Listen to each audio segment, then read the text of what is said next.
please.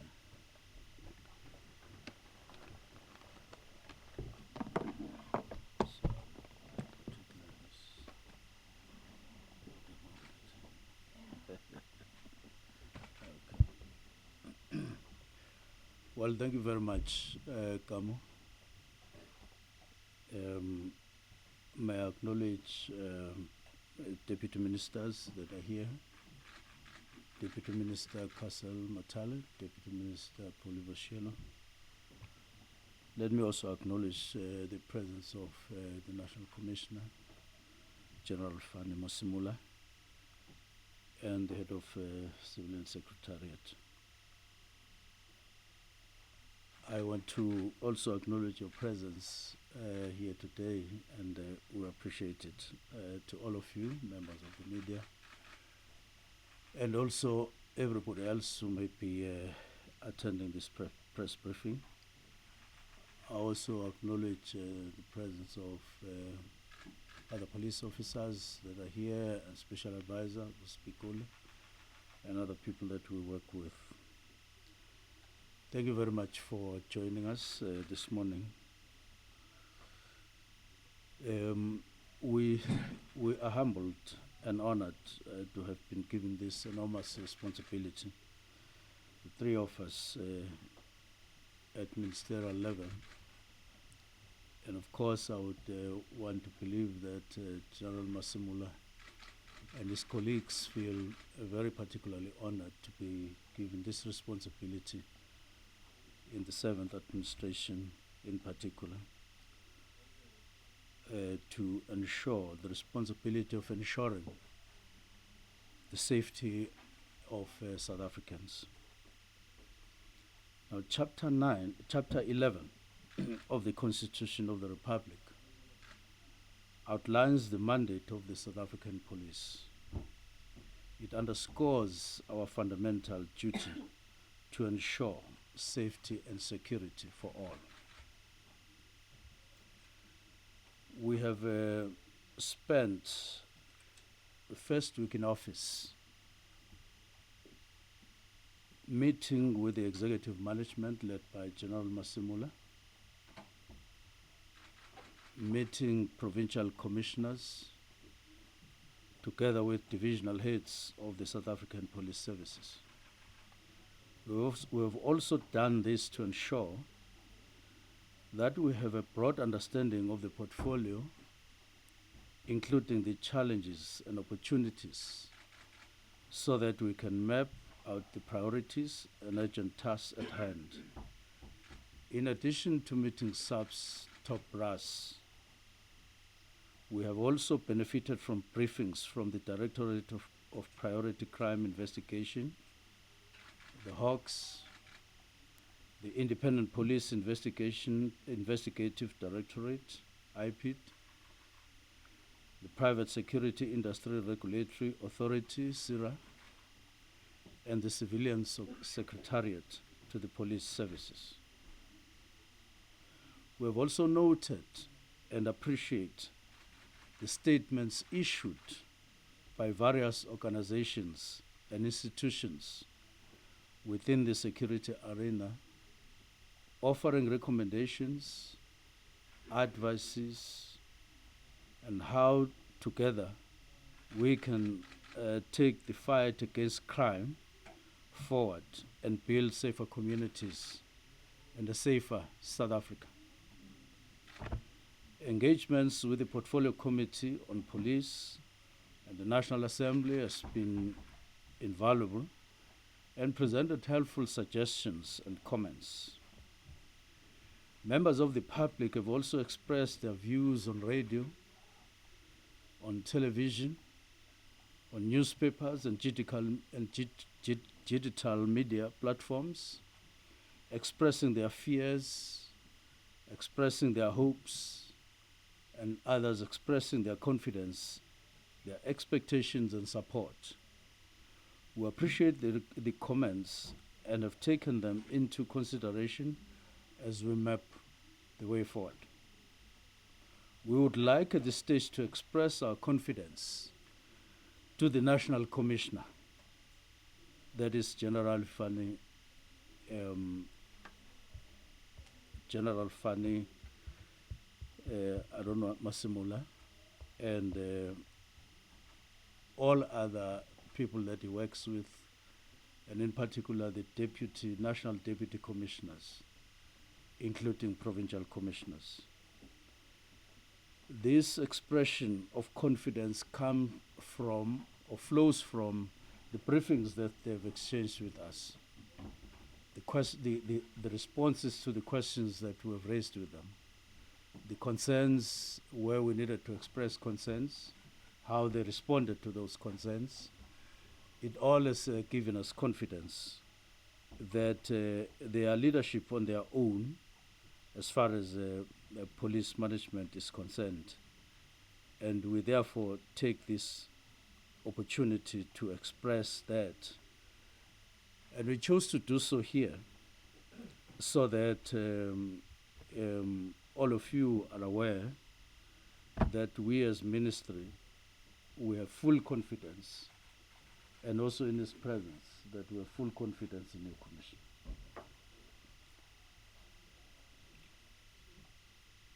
We are cautious of this exercise as we do it, but we hope that they will continue to work hard and earn that confidence that we are giving to them.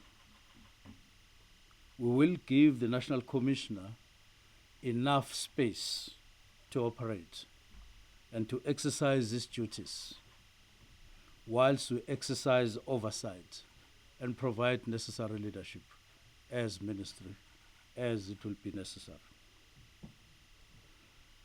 Our initial observations and priorities.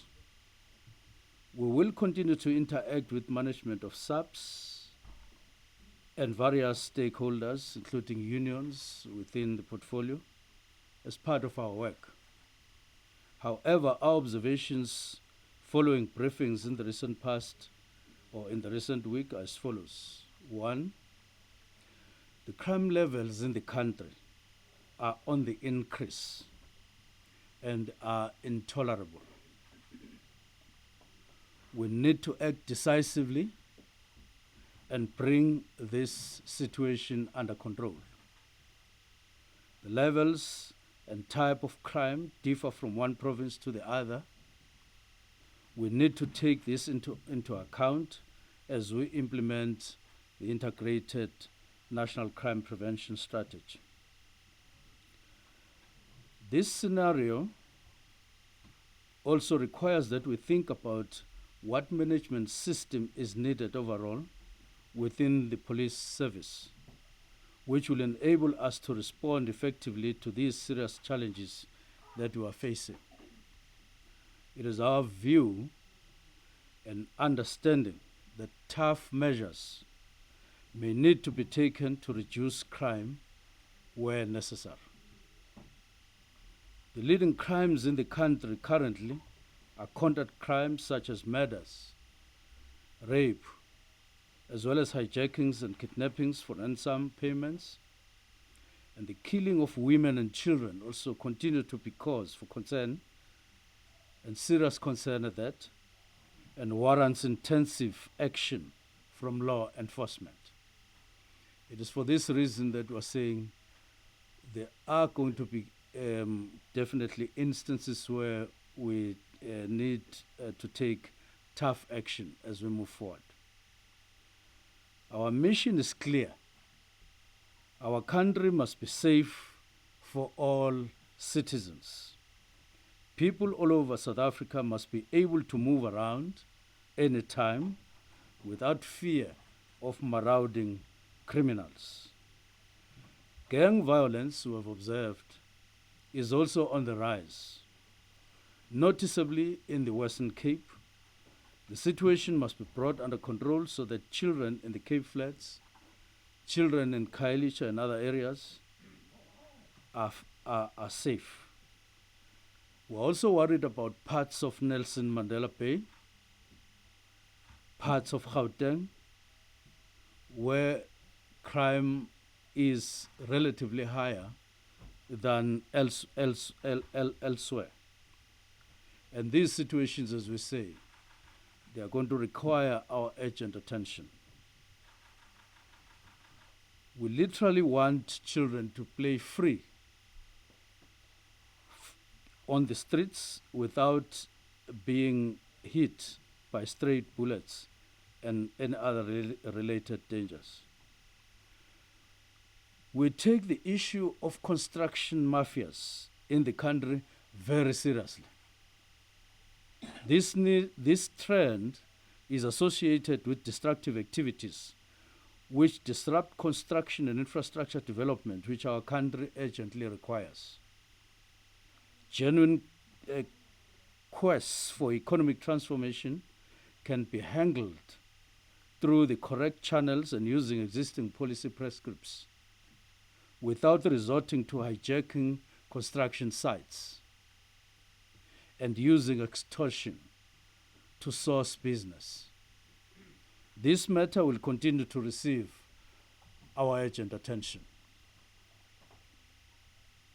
On legislative amendments and policy, we will prioritize the amendments of the South African Police Services Act as it is outdated in relation to some aspects thereof that we have looked at. For instance, it still makes incorrect references to the 1993 interim constitution. We believe this is outdated and it needs to be brought to date. It needs to be in line with the modern day crime fighting and prevention demands. We will also finalize the national policy on policing so that we have a functional policy on policing. It must take into account provincial needs and dynamics and also provincial priorities. On professionalization of police, central to our strategy is the urgent need to professionalize SAPS and instill positive ethical values, patriotism, and understanding that the primary duty of a police officer is to always serve and protect the public. Uprooting corruption and removing corrupt police officers from SAPS will remain a top priority as we move on. Misconduct by SAPS members will not be tolerated, and action will be taken. We want to change the negative perceptions of our police officers. People must respect police officers. They must have confidence in them, and they must feel safe in their midst. Professionalism in the work of police is also part of protection mechanism for themselves. If they act professionally, chances of them protecting themselves just by acting professionally are there and are larger than when they conduct themselves in an unprofessional way. Tools of trade and training. Our police officers need to work in a conducive environment. We are committed to ensuring that our police stations are well resourced. We have to provide the necessary tools and vehicles to serve our communities effectively. We have listened to a lot of presentations from police officers, especially those who are in provinces, via provincial commissioners, indicating some dilapidation of some of the police stations. This we need to act on urgently. So over the past 20 years, over 20,000 new police officers have been trained. We will strive to continue bolstering capacity and to enhance police training. Police officer must attend regular refresher courses to stay operationally ready. We will also strengthen some existing units within the police so that we provide for some of the crimes that are that we see growing in our country and require certain specialized attention. Now, on technology, criminals have become sophisticated over years, and old-fashioned crime fighting and detection methods will not succeed. Criminals must not be ahead of us. We must be ahead of them when it comes to technology, so that we are able to combat crime and prevent even the newest methods of criminal activities among them. At the moment, it's not the case, and we're worried about that. The integration of technology in police services is therefore crucial and urgent for enhancing the efficiency, effectiveness, and overall capability of law enforcement. We will prioritize the rollout of new technologies to detect and deter crimes. Advanced technologies such as data analytics, artificial intelligence, surveillance systems, and digital communication tools enable police to better predict, prevent, and respond to criminal activities. These tools provide officers with real-time information, improve decision-making, and facilitate faster, more accurate investigations. Technology also enhances transparency and accountability and fosters greater public trust. We will benchmark against other successful law enforcement agencies worldwide and endeavor to bring SAPS on par with the best in terms of technology and operational efficiency. On crime intelligence is the backbone of policing and will be an apex priority on our side. Robust crime intelligence capabilities are essential for maintaining public safety, reducing crime rates, and fostering a secure environment for communities. Certainly, our budget as it stands at the moment, just for this financial year, will need to be reviewed at some point when the first opportunity arises, so that we cater for increased capacity as far as crime intelligence is concerned. Firearms control. There are too many guns out there in our communities all over the Republic. Just people feeling that they must carry firearms all over, and thereby increasing danger to citizens that are law-abiding. And this is certainly contributing to the high levels of murders in the country. Now, we are intensifying our efforts to remove illegal firearms from our streets and ensuring improved gun control measures. In this regard, the private security industry legislation will be reviewed. We've already have had an engagement with the regulatory authority, as we have indicated above, and some areas of concern in this regard have been identified, and they've started working on those. But we're convinced that we need to be tighter, and we need to effectively control availability of guns in our society. Safety of our personnel. The safety of police officers is a priority. We condemn the attacks and killings of police officers, whether they are on or off duty. And we do want to send a warning out there that interfering or attacking any police officer is really the attack on the state. Police are among the only few officials that are mandated to protect all of us. Now, if you attack them, you must know you are launching an attack on the state. And therefore, you will be regarded and treated as such.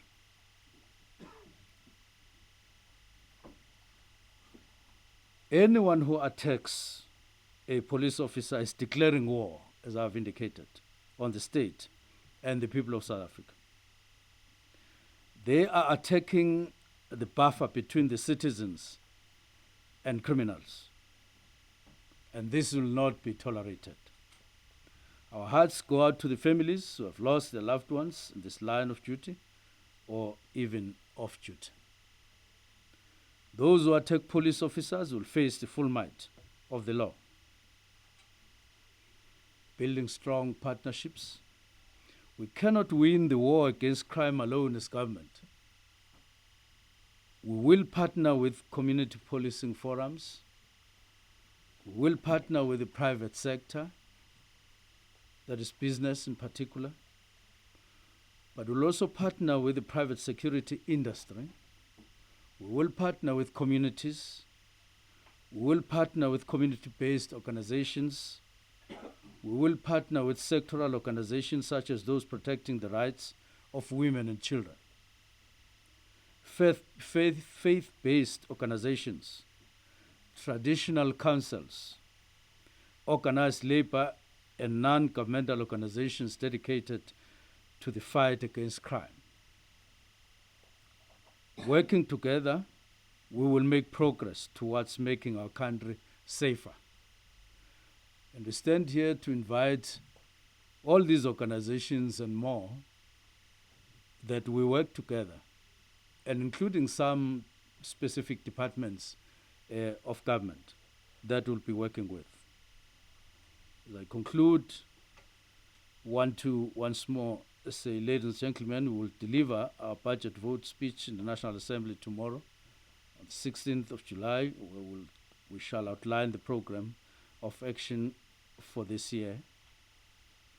We are convinced that working together we can beat crime, create an environment to grow our economy and make South Africans feel safer in our townships, in our villages, in our suburbs, in our towns, cities, streets, and places of work. We have been receiving calls from all over the country, people pleading that we intervene in particular situations. And this includes in areas policed by some police stations where we think services need to be improved drastically, where cases disappear without a full explanation. We invite everyone, including yourselves, the media, to join us and work with us on this journey. Thank you very much.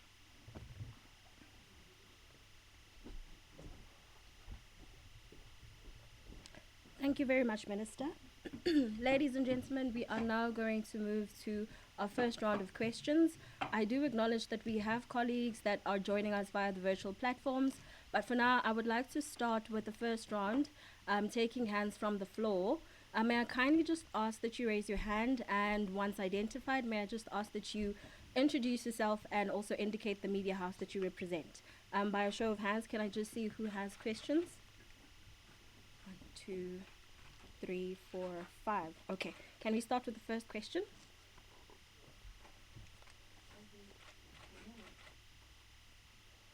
Vaguely. Okay, maybe try that one. Hello. Yes. Good afternoon. I see that there are a lot of issues that will be prioritized, from the murders, GBV, etc. But I don't see anything in the statement that talks about timelines. Can you just take the country to your confidence in terms of what are the targets that we're looking at in reducing these unbearable crime levels? And secondly, to the minister as well, what has the police commissioner said to you in terms of what is needed from a supportive role as the minister to the SAPS? And lastly, how are you going to tackle corruption within the SAPS?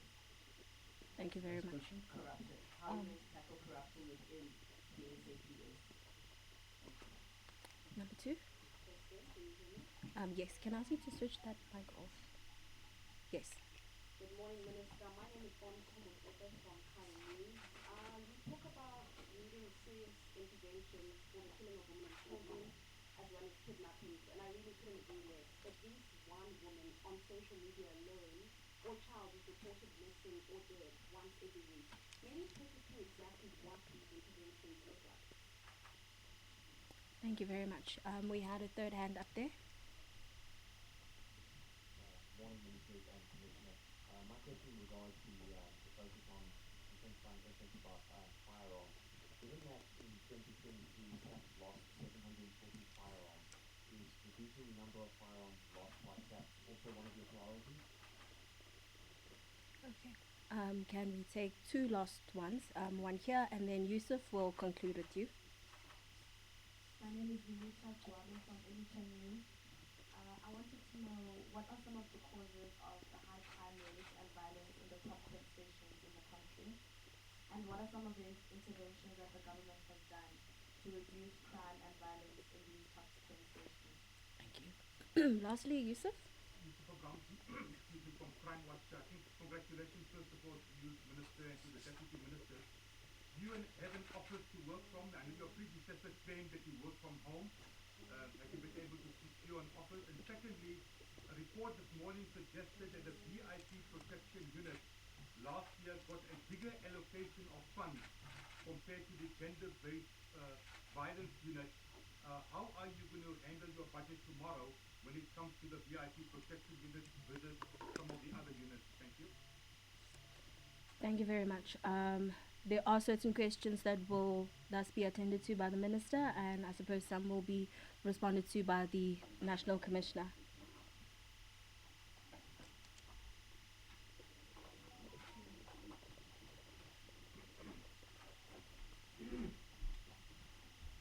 Minister? You want me to go there? Yes, the setup is here, please.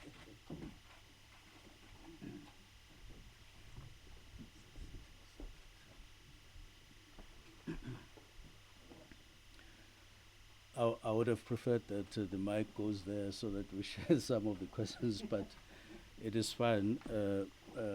Deputy Ministers will fill in. The first question is timelines and targets. We would, by all means, just like you feel, have loved to have timelines, tangible timelines and targets.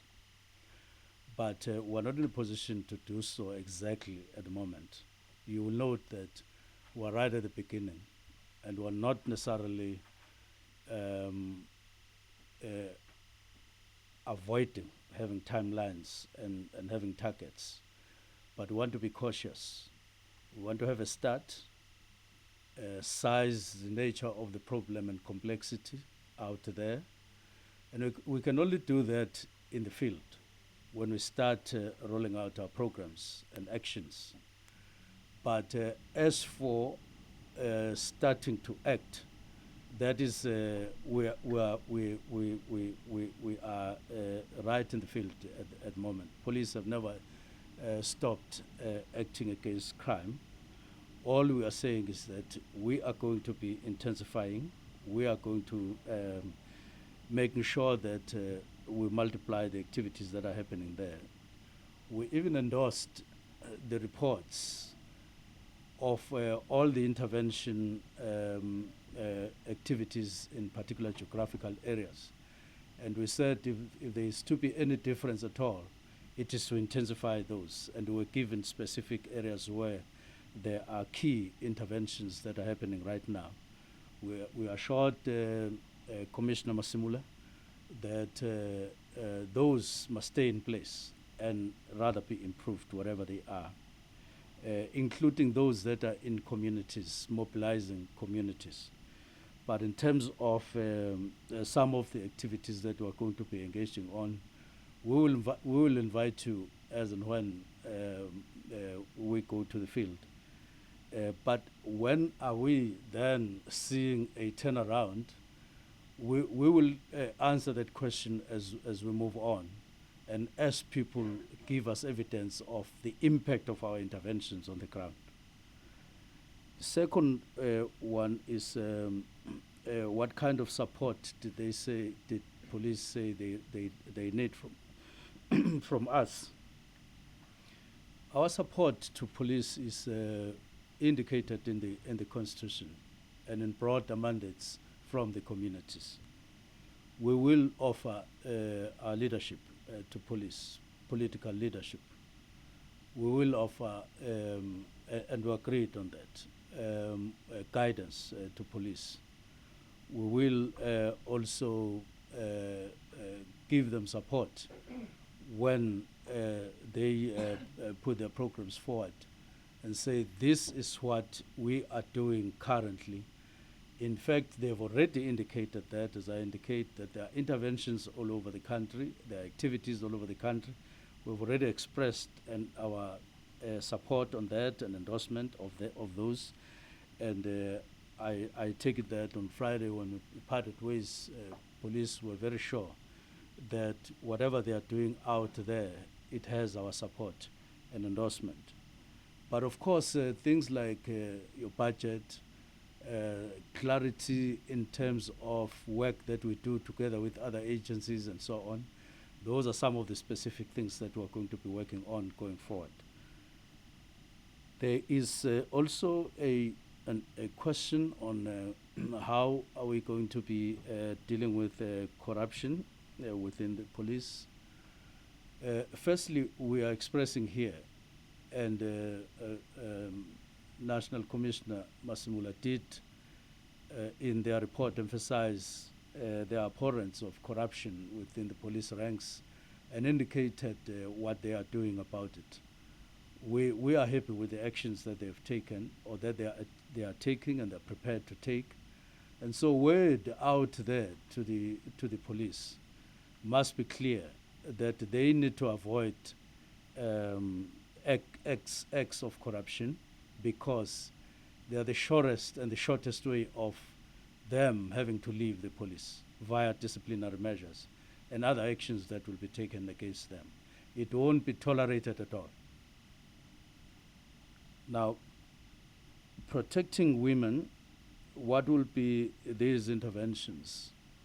Now, one of these interventions is that we feel that it is going to be necessary to tighten our relations with departments like Department of Women, Children, People with Disabilities, and there's a minister there. We need to talk about those and even go to an extent of some memoranda of understanding where necessary, so that in particular when it comes to reacting to such situations, we act in close proximity with that department, including the Department of Social Development. Very often, by training, police are not necessarily in their numbers trained to deal with issues of welfare. They are there in particular to deal with issues of protecting society, and therefore they would need help in those. So we'll tighten those working relations among other things. Of course, generally women and children will benefit from some of the interventions that we'll do as ordinary members of society. But as you know, they often fall victim when they are too exposed to gangs and all of those activities happening out there. Then the other question is firearms looted. Ordinarily, there shouldn't be any firearm that we lose while in possession of police, be it firearms in personal possession of a police officer, or firearms in transit with vans, police vans, or firearms in police stations. We shouldn't be losing those. And therefore, we will have to review how we handle these situations ordinarily so that we tighten control. But also, we will look at the whole practice that is out there and say, look, they are a target. And in some cases, it's firearms that are a target. But because they are a target, firearms are a target, they also target police with a view to taking whatever firearm. And therefore, we need to tighten controls and improve our vigilance generally and our alertness as police officers on this matter. But we are going to be looking at statistics as well per annum and look at whether what we are doing and what we are going to be doing is necessarily having an impact on the decline of lost firearms in the first place.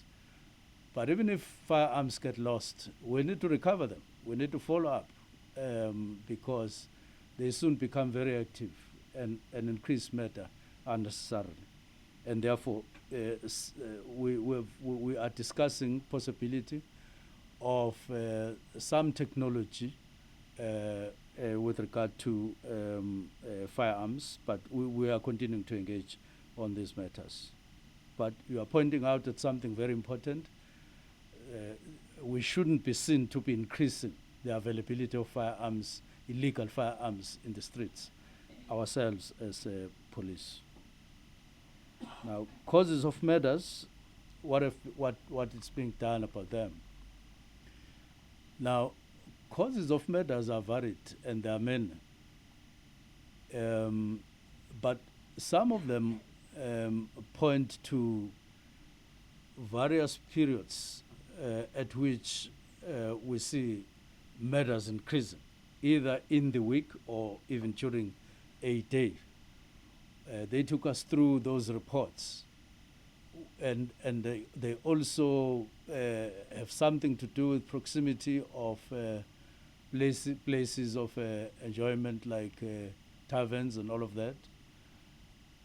But these will continue to interrogate and with a view to be much more accurate so that our methods of combating this is very close to such situations where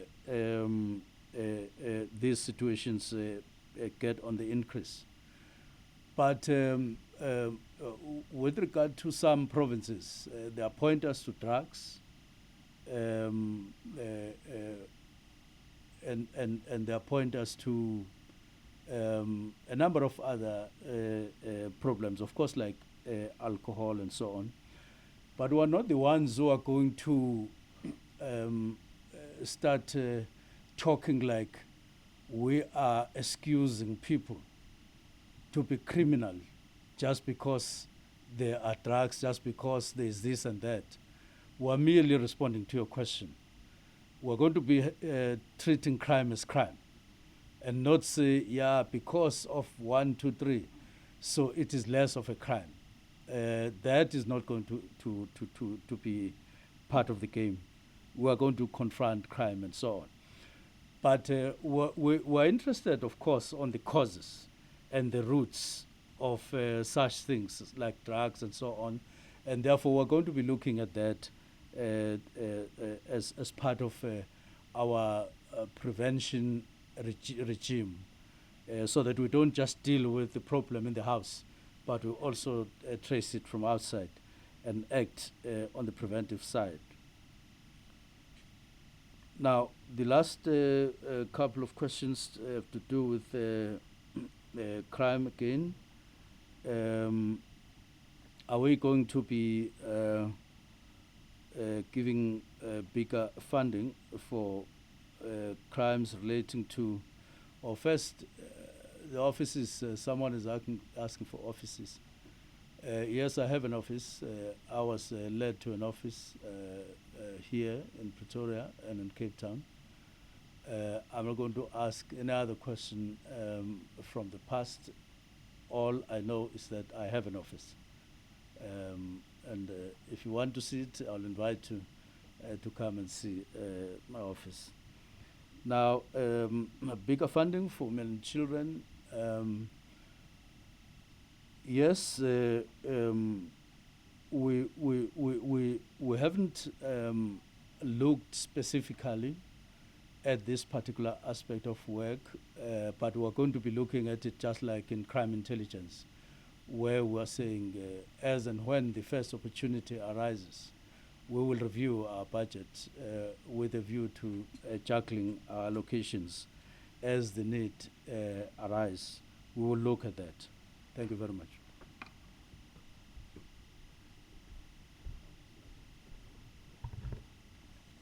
I do believe we did have a question that was more so directed to the National Commissioner. National Commissioner, would you like to respond? The top 10 stations and the plan.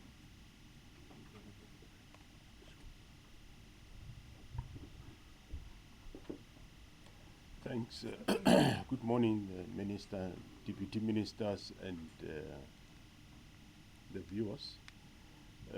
Top 10 stations, especially, well, we work on top 30, especially on conduct crimes. The causes of crime in those areas varies. Alcohol is one of them, and of course the social fabric also play a role. Some of the GBV crimes happen indoors, but in terms of our plans, we, as the Minister have said, we are going to reinforce our plans to make sure that there is compliance in terms of legislations regarding liquor.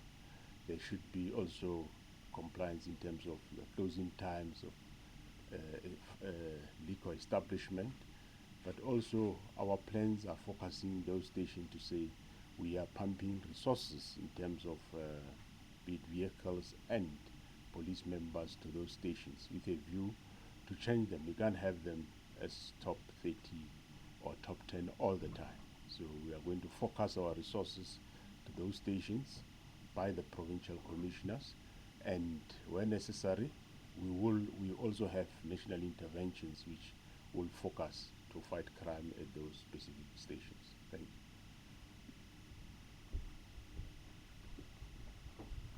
Thank you very much, National Commissioner.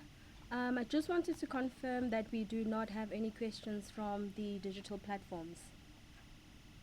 Batabile? Okay, thank you very much. I see a series of hands going up. I am going to limit it to 3. I will allow for 3 questions. New hands. I see one gentleman with the glasses in the front, second lady there, and I'll take a third question here. Okay, we can go with the first one.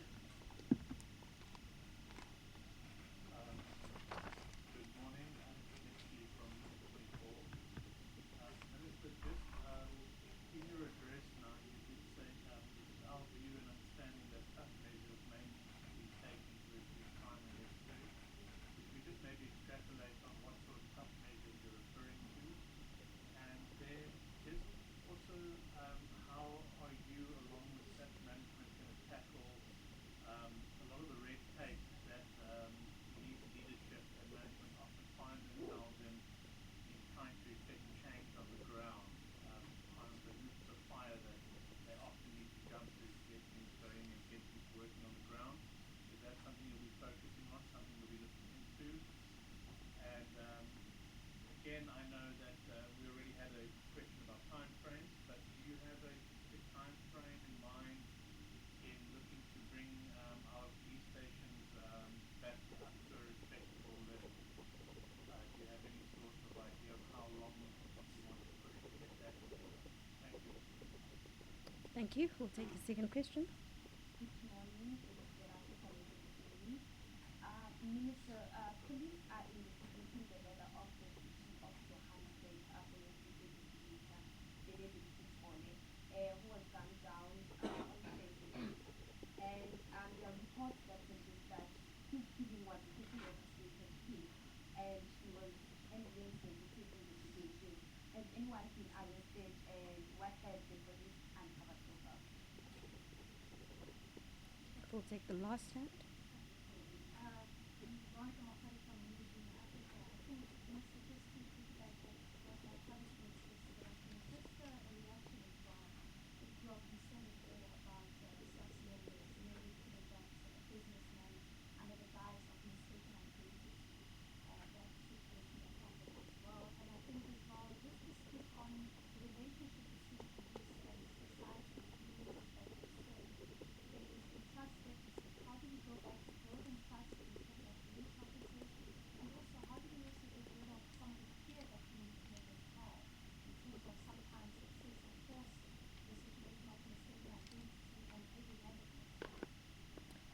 Thank you very much. We'll start with the Minister responding to some of the questions, and then I will then ask the National Commissioner to respond to the one question.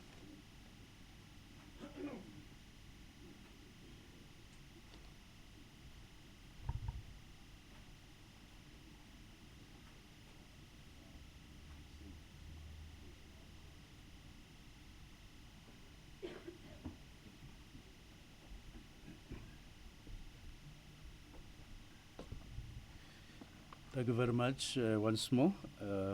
Some of the questions will be responded to by National Commissioner Masmula. First one, what are the tough measures that we're looking at? I can't say specifically, but generally to say some situations and some of the crimes in some provinces, as reported on by the National Police Commissioner and Provincial Commissioners, are happening because of certain gaps and certain weaknesses, and also because of, taking advantage of the nature of responses from police in terms of capacity and all of that.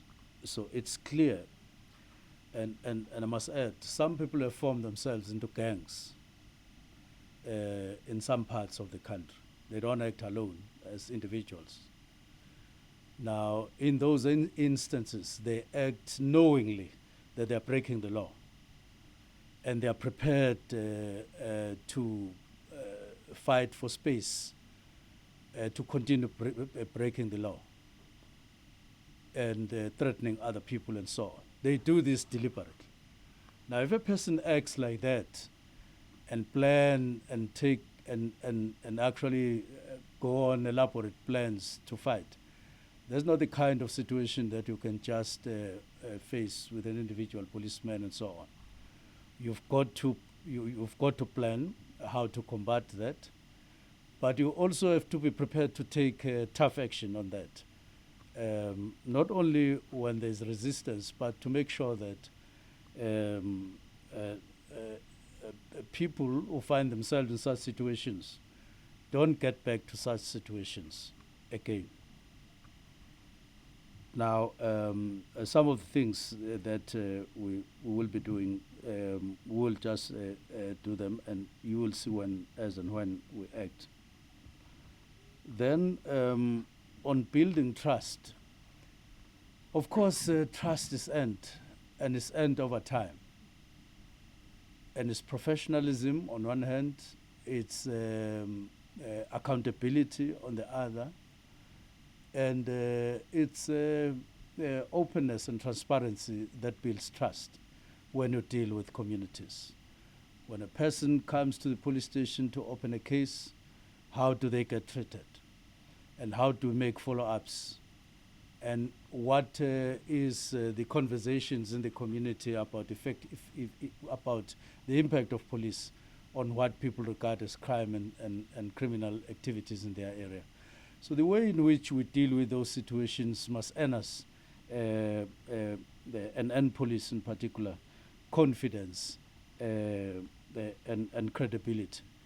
And therefore, we are going to be taking stock of what's happening under each police station area, look at the performance of each police commissioner, and generally how they are dealing with issues like this, and record this so that we intervene with a view to saying this kind of situation in your policing area shouldn't take place. For that effect, that it's for that reason that we are wanting to define what a police station is.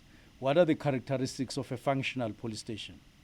So that we have norms and standards for each police station in terms of functionality. And therefore, we look at policing against those norms and standards that we will have discussed and adopted and agree on with police. Because it's only against those norms and standards that we can see whether we're making progress or not making progress. And these we'll share with the public and other public fora that are interested in policing We'll work together with them. And then the time frame for police stations, we will need to be given an opportunity, because we are going to have a meeting. We've already taken that resolution. We will have a meeting to look at all police stations in the country, especially those that need to be built. We will work out a mechanism that will say, up to now, this is how we've been building police stations and other infrastructure for police. How have we performed in the past? How do we? Is there a need to change from that mechanism to another mechanism? We have already decided that we will need another mechanism. Now, once we have that mechanism in place, we'll be able to give you some more specifics on the time frames. But what we know now is that we're going to be meeting as urgently as possible to look at how to go about on the to change the status quo as far as police stations are concerned. Remember, we regard police stations as a basis from which you are going to be combating crime. Police commissioner nationally is based in Pretoria, but he moves around and so on. Now, when he moves around, he must learn somewhere. And where he learns, it must be police stations and police areas that are functional, so that he makes interventions for improvements and so on in an otherwise a functional police station. And therefore, those are all the things that we're lining up for action ourselves. But we will be able to answer specifically on the timeframes once we have sized up everything, and then a new mechanism of dealing with this. But we do need to make police stations functional. Now, General Masimula will deal with the killing of a police officer, and also the issue of the newsroom business. For now, thank you very much.